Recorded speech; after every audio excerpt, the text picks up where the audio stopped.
Bismillahirrahmanirrahim.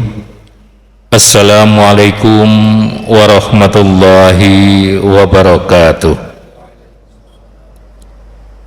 Innal hamdalillah wassalatu wassalamu ala Rasulillah wa ala alihi wa sahbihi wa mawalah. Wala hawla wala quwwata illa billah, amma ba'd. Hadirin jamaah salat zuhur yang dimuliakan Allah, kita sadari bahwa semua manusia memiliki potensi untuk berbuat zalim, apalagi kalau dia kaya, apalagi kalau dia berkuasa. Ketika seseorang merasa superior, entah itu di dalam hal harta, ilmu maupun kekuasaan, dia akan cenderung untuk berbuat zalim atau sewenang-wenang.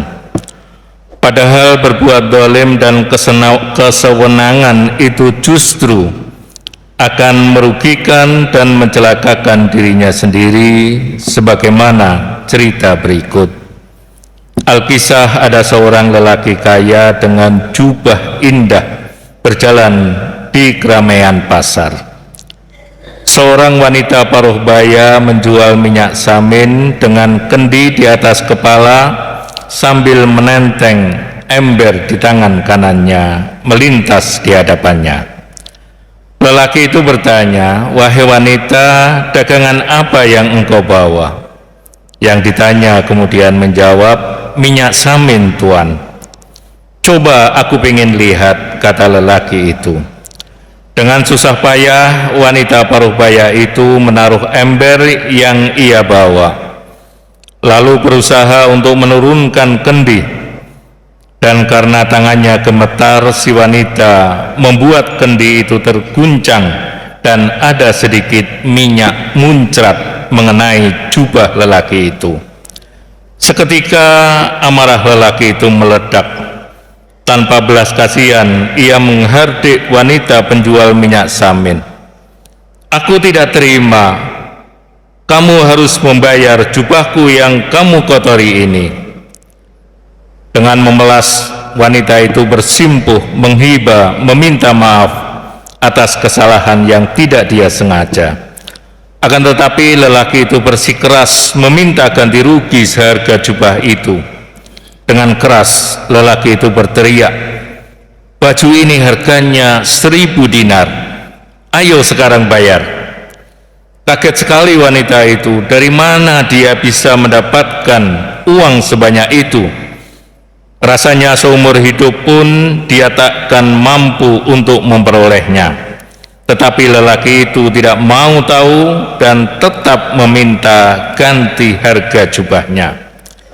Kebetulan waktu itu lewat seorang saudagar muda. Setelah mengetahui duduk permasalahannya, lelaki muda tersebut mengeluarkan kantong uang berisi 1000 dinar. "Ini uang 1000 dinar, biar baju tuan yang mulia ini saya bayar." Ia pun memberikan kepada lelaki kaya yang menerimanya dengan mata berbinar senang. Merasa uang yang ia inginkan sudah diperoleh, laki-laki itu kemudian hendak melangkah pergi. Nanti dulu Tuan," panggil lelaki muda itu. "Aku kan sudah bayar jubahmu itu. Maka sini, kasihkan jubah itu padaku. Dia sekarang sudah menjadi milikku." Terbelalak mata lelaki sombong itu. "Apa saya harus berjalan di pasar ini dengan telanjang tanpa pakaian?" Lelaki muda itu menjawab, "Itu bukan urusan saya. Ayo cepat lepas jubahmu dan serahkan kepadaku." Orang-orang yang sedari tadi berkerumun dan geram dengan kelakuan si lelaki sombong itu ramai berteriak dan bersorak mendukung lelaki muda. Merasa terpojok, dengan suara memelas si sombong menundukkan kepala dan berkata kepada lelaki muda, "Ini ambil kembali uangmu dan aku tidak jadi menjual jubahku ini. Tapi laki-laki muda itu mengatakan bahwa transaksi sudah terjadi dan dia tidak mau menjual kembali jubah itu kecuali lelaki sombong itu mau membayarnya 2.000 dinar. Dengan segala keterpaksaan, lelaki sombong itu harus membayar mahal atas kedoliman dan kesewenang-wenangan yang telah dia lakukan terhadap wanita penjual minyak samin. Dengan wajah yang tetap menunduk, ia merogoh goceknya 2.000 dinar, menyerahkannya kepada lelaki muda dan secepatnya berlalu pergi, diiringi riuh rendah suara sorakan orang yang ada di pasar. Hadirin jamaah rahimakumullah, zalim menurut bahasa adalah wad'u syai'in fi ghairi mahallihi, meletakkan sesuatu bukan pada tempatnya. Dan zalim seringkali diartikan sebagai lawan dari adil. Ada banyak sinonim dari kata zalim dalam bahasa Indonesia.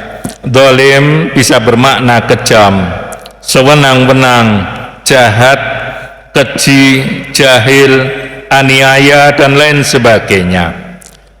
Kata zalim ini disebut dalam Al-Quran sebanyak 289 kali. Ini mengindikasikan bahwa zalim bukan sesuatu yang sepele dan tidak boleh dianggap remeh. Perbuatan zalim jelas dilarang di dalam Islam. Terdapat banyak sekali ayat Al-Quran dan hadis Nabi SAW yang mencela dan melarang perbuatan zalim. Di antaranya adalah firman Allah Subhanahu wa taala, "Ala laknatullahi 'alal zalimin." Ingatlah, laknat Allah itu ditimpakan atas orang-orang yang zalim. Sementara itu di dalam hadis disebutkan, ittaqud dzulma fa inna dzulma dzulumatu yaumal qiyamah. Jauhilah kedoliman karena kedoliman itu adalah kegelapan di hari kiamat. Hadirin jamaah rahimakumullah, oleh karena itu setiap muslim harus mewaspadai, mencegah dan menjauhi perkataan, perilaku, dan tindakan zalim, karena kedoliman akan mendatangkan madarat dan dosa. Tatkala amanah sudah di tangan, godaan untuk berlebih-lebihan biasanya muncul. Amanah harta yang dititipkan kepada seseorang kadang memunculkan sifat serakah dan perasaan ingin menguasai yang lebih banyak lagi. Amanah kekuasaan yang diembankan tidak jarang membuat yang empunya sewenang-wenang dan bersikap otoriter. Amanah ilmu seringkali membuat seseorang keminter, lantas minteri atau membodohi orang lain. Hadirin jamaah rahimakumullah, kita patut berhati-hati dengan orang yang terdolimi. Periksa setiap ucapan dan tindakan kita.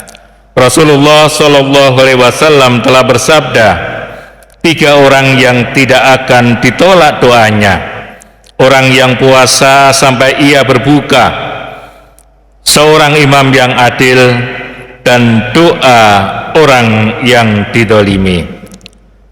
Hadirin jamaah rahimakumullah, namun demikian Al-Quran telah mengajarkan bagaimana sikap terbaik di dalam menghadapi mereka yang berbuat zalim terhadap kita. Disebutkan dalam surah Asy-Syura ayat 40, wa jazaa'u sayyi'atin sayyi'atun mithluha faman 'afa wa aslaha fa ajruhu 'ala Allah innahu la yuhibbud dzalimin.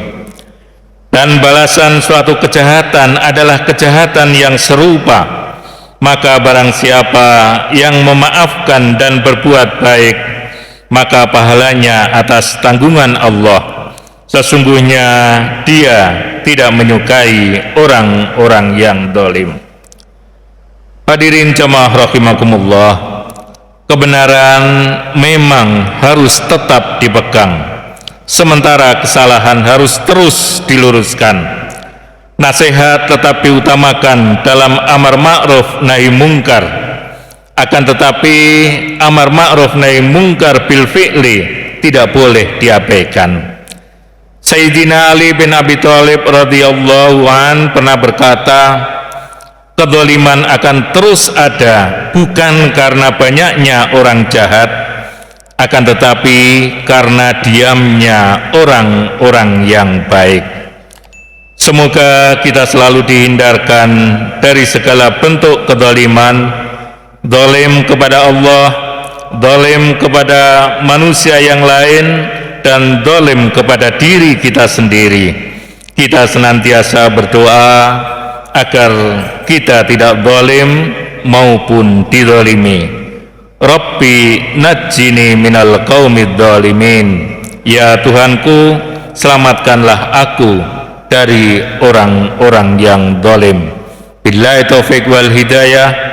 Wassalamualaikum warahmatullahi wabarakatuh.